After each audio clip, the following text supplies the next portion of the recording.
Kembali di Kompas Petang, saudara. Kapal induk terbesar di dunia USS Gerald Ford berlabuh di pangkalan Angkatan Laut Amerika Serikat di Pulau Kreta, Yunani.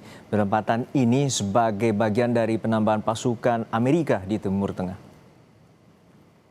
Di tengah peringatan Presiden Trump tentang kemungkinan tindakan militer terhadap Iran, kapal USS Gerald Ford tiba di Teluk Sauda di Pulau Selatan Yunani pada hari Senin waktu setempat.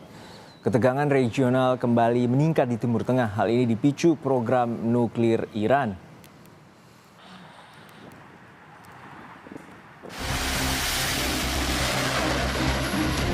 Tensi ketegangan antara Iran dengan Amerika Serikat belum juga turun di tengah negosiasi pengendalian senjata nuklir.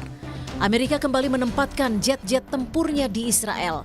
Ada 12 jet tempur Amerika Serikat yang telah mendarat di pangkalan udara Israel sejak Selasa lalu.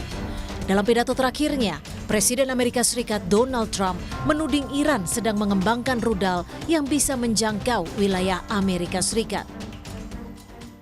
To have a nuclear weapon, can't let that happen.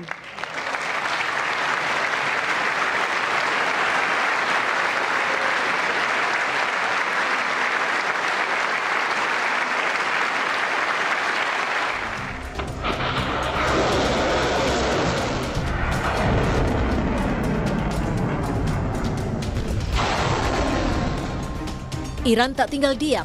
Korps Garda Revolusi kembali menggelar latihan perang di Teluk Persia.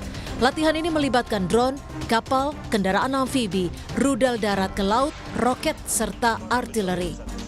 Minggu lalu, Angkatan Laut Iran melakukan latihan militer lainnya di kawasan Teluk dan di sekitar Selat Hormuz.